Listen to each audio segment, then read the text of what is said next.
கிறிஸ்துவுக்குள் பிரியமான சகோதர சகோதரிகளே, மீண்டுமாக உங்களை இயேசு கிறிஸ்துவின் நாமத்தினாலே நான் வாழ்த்துகிறேன்.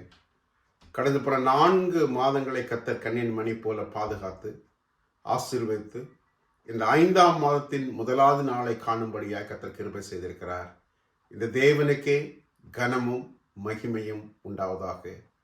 இந்த மாதத்தினுடைய வாக்குத்தத்தமாக உங்களுக்கு முன்பதாக உபாகமும் 23ஆம் அதிகாரம் 5வது வசனத்தை உங்களுக்காக நான் வாசிக்கிறேன். உபாகமும் 23ஆம் அதிகாரம் 5வது வசனம். உன் தேவனாகிய கர்த்தர் உன்மேல் அன்பு கூர்ந்தபடியால் உன் தேவனாகிய கர்த்தர் அந்த சாபத்தை உனக்கு ஆசீர்வாதமாக மாற பண்ணினார். மீண்டுமாக வாசிக்கிறேன். உன் தேவனாகிய கர்த்தர் உன்மேல் அன்பு கூர்ந்தபடியால் உன் தேவனாகிய கர்த்தர் அந்த சாபத்தை உனக்கு ஆசீர்வாதமாக மாற பண்ணினார். தேவனுக்கு பிரியமான விசுவாச பிள்ளைகளே, இந்த மாதம் முழுவதும் ஆண்டவர் உங்களுக்கும் எனக்கும் சொல்லுகிற வாக்கு, சாபத்தை ஆசீர்வாதமாக மாற்றக்கூடிய தகப்பன் நம் தகப்பன். நம் தேவன் எல்லாவற்றுக்கு மேலாக வல்லமுள்ள தகப்பனாய் இருக்கிறபடினாலே எந்த சாபத்தையும் ஆசீர்வாதமாக மாற்றக்கூடிய வல்லமுள்ள தகப்பனாய் இருப்பார் என்பதை இருப்பார் என்பதை நான் விசுவாசிக்கிறேன்.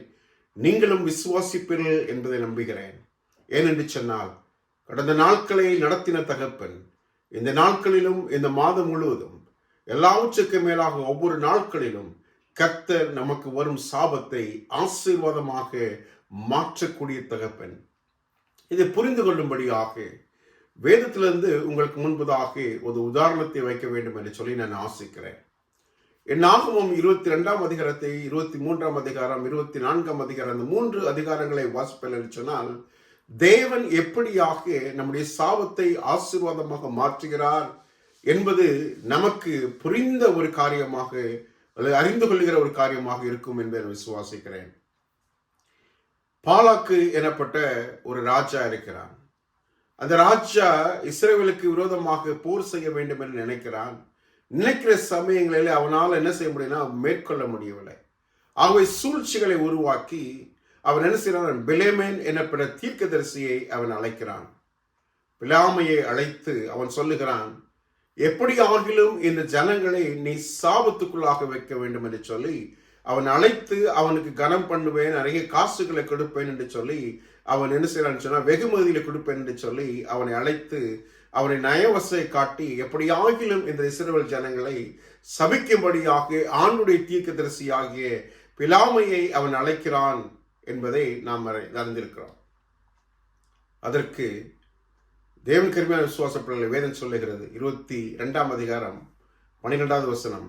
அதற்கு தேவன் பிலாமை நோக்கி, நீர் அவர்களோடு போக வேண்டாம், அந்த ஜனங்களை சபிக்க வேண்டாம், அவர்களை ஆசீர்வதிக்கப்பட்டவர்கள் என்று சொல்லி ஆண்டவர் சொல்லுகிறார். ராஜா பிலாமை அழைக்கிறான். ஆனால் ஆண்டவர் அவனை சொல்லுகிறார், நீ போகாதே என்று சொல்லி ஆண்டுடைய வார்த்தை அவனுக்கு உண்டாகுகிறதை நீங்கள் நன்றாக அறிந்திருக்கிறீர்கள். தேவனுடைய சமூகத்தில் அமர்ந்திருக்கிறான். தேவன் அவனோடு பேசுகிறார். தேவன் சொல்லுகிறார், நீ போக வேண்டாம் சொல்லிட்டு மீண்டுமாக ராஜா அவனுக்கு வெகுமதியில கொடுக்கும்படியாக அழைக்கிறேன், உன்னை மிகவும் கனம் பண்ணுவேன், நீ சொல்வதெல்லாம் செய்வேன், நீர் வந்து எனக்காக அந்த ஜனங்களை சபிக்க வேண்டும் என்று சொன்னான். இதோ ஊழியக்காரர்கள் வந்து தன் வீடு நிறைய வெள்ளியும் பொன்னையும் தந்தாலும் சிறிய காரியமானாலும் பெரிய காரியமானாலும் செய்யும் பொருட்டு என் தேவனாகிய கட்டளையை நான் மீறக்கூடாது என்று சொல்லி மீண்டுமாக பிழையாம் சொல்லுகிறான்.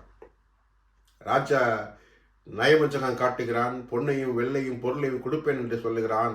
ஆனால் பிலாமோ, இதோ நான் கர்த்தருக்கு விரோதமாக எந்த ஒரு காரியத்தை செய்ய மாட்டேன் என்று சொல்லி அவன் சொல்லுகிற அந்த பிழையாம் தீர்க்கதரிசி சொல்லுகிறதை நீங்கள் நன்றாக இருந்திருக்கிறீர்கள். அந்த தேவனுக்கு அருமையான விசுவாச பிள்ளைகளே, மீண்டுமாக இஸ்ரவேலின் தேவன் பிள்ளையிடத்தில் வந்து, அந்த மனுஷர் உன்னை கூப்பிடு வந்திருந்தால் நீ அவர்களோடு கூட போ என்று சொன்னார்.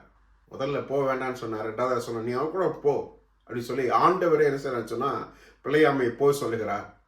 அவன் அங்கு போய் அந்த ஆண்டுடைய ஜனங்களை, இஸ்ரவேல் ஜனங்களை அவன் சபிக்க வேண்டும் என்று வாயை திறக்கும் பொழுது அங்கே அதை ஆசீர்வாதமாக மாறி போனதை நீங்கள் நன்றாக அறிந்திருப்பேன் என்று விசுவாசிக்கிறேன். தேவன் சபிக்காதவனை நான் எப்படி சபிக்கக்கூடும்? தேவன் வெறுக்காதவனை நான் எப்படி வெறுக்கக்கூடும்? யாக்கோபின் தூணை எண்ணத்தக்கவன் யார்? இஸ்ரவேலின் காற்பங்கை எண்ணுகிறவன் யார் என்று சொல்லி அவன் அந்த சாபத்தை ஆசீர்வாதமாக மாற்றுகிறான். அந்த தேவன் கருமையான விசுவாச பிள்ளைகளே, இவன் சபிக்க வேண்டும் என்று அவன் எடுத்த வாய்கள் ஆசீர்வாதமாக மாற்றுகிறது.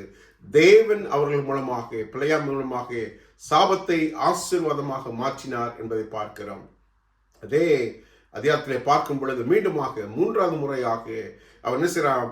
அந்த பாலாக் ராஜா அவனை அழைத்து வெகுமதியில கொடுப்பேன் என்று மீண்டுமாக வேறொரு இடத்துக்கு கடந்து செல்கிறான். மீண்டுமாக வேறொரு இடத்துக்கு 3வது இடத்துக்காக கடந்து சென்று அவன் எல்லாரையும் பார்க்கிறான். பார்க்கும் பொழுது ஆண்டவருடைய வாயிலே வார்த்தைகளை போடுகிறார். என்ன வார்த்தைகளை சொல்றார்? தேவன் அவர்களை எகிப்திலிருந்து புறப்பட பண்ணினார். காண்டாமிருகத்துக்கு ஒத்த பலன் அவர்களுக்கு உண்டு. பாலசிங்கம் போல் நிமிர்ந்து நிற்பார்கள். யாக்கோபுக்கு விரோதமாக மந்திரமும் இல்லை, இஸ்ரவேலுக்கு விரோதமாக குறி சொன்னதும் இல்லை என்று சொல்லி அவன் ஆசீர்வதித்தான். அப்பொழுது பாலாக் பிலாமை நோக்கி, நீர் அவர்களை சபிக்க வேண்டாம், அவர்களை ஆசீர்வதிக்க வேண்டாம் என்றான். ஒவ்வொரு முறையும் பிழையாம் சபிக்க வேண்டும் என்று வாய் திறக்கும் பொழுது ஆசீர்வாதமாய் மாறுகிறார். அதை பார்க்க பாலாக்கு அவனுக்கு விரோதமாக கோபம் கொண்டு, நீ சபிக்க வேண்டாம், ஆசீர்வதிக்க வேண்டாம், போ என்று சொன்னான். நான் தேவன் கருமையான விசுவாச பிள்ளைகளே, இஸ்ரவேலை ஆசீர்வதிப்பதே கர்த்தருக்கு பிரியம் என்று பிழையாம் கண்டான். கண்டபோது ஆண்டவர் அவனை மிகவுமாக ஆசீர்வதித்தார். தேவன் கருமையான விசுவாச பிள்ளைகளே, தேவன் உங்களுடைய கூடாரத்தையும் என்னுடைய கூடாரத்தையும், உங்கள் வாசஸ்தலத்தையும் எங்களுடைய வாசஸ்தலம் எவ்வளவு அழகானவைகள். வேதம் சொல்லுகிறது, யாக்கோபே உன் கூடாரங்களும் இஸ்ரவேலே உன் வாசஸ்தலங்களும் எவ்வளவு அழகானவைகள். அவள் பரவி போகிற ஆறுகளைப் போலவும் நதியோரத்தில் உள்ள தோட்டங்களைப் போலவும் கர்த்தரின் சந்தன மரங்களைப் போலவும் தண்ணீர் அருகே உள்ள கேதுரு மரங்களைப் போலவும் இருக்கிறார்கள். அவர்கள் வித்து திரளான தண்ணீர்களை பரவும். அவருடைய ராஜா ஆகாய பார்க்கிலும் பெரிய ராஜாவாக இருப்பார், மேன்மையாக இருப்பார் என்பதை ஆண்டவர் ஆசீர்வதிக்கிறார். இந்த ஆசீர்வாதத்தை பெற்றுக்கொள்ளும்படியாக ஒரு விஷயம் நாம் தலைகளை தாழ்த்தி கண்ணிலும்படி பிரார்த்தனை செய்வோம். என் தேவனே, உங்களுடைய சமூகத்தில் எங்களை மீண்டுமாய் ஒப்புக் கொடுக்கிறோம். எங்கள் தேவன் வல்லமையும் மகத்துவம் உடையவர். எல்லா சாபத்தையும் ஆசீர்வாதமாய் மாற்றுகிற தகப்பன். இஸ்ரவேலுக்கு விரோதமான மந்திரமும் இல்லை, யாக்கோபு விரோதமான குறி சொல்லுதலும் இல்லை என்று சொன்னது போல எங்களுக்கு விரோதமாய் வருகிற எந்த ஒரு காரியம் இருந்தாலும் அவளை அகற்றி கொடுப்பேன் என்று வாக்கு கொடுத்த தகப்பனே, சாபத்தை ஆசீர்வாதமாய் மாற்றுகிற தகப்பனே, எங்கள் வாழ்க்கை முடிய சமூகத்தில் ஒப்புக் கொடுக்கிறோம்.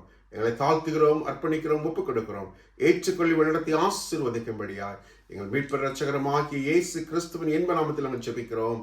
எங்கள் ஜீவன் உள்ள நல்ல தகப்பனே. ஆமென், ஆமென், ஆமென். கர்த்தர் உங்களை ஆசீர்வதிப்பாராக. Have a blessed day. Have a blessed month. God bless you. Amen.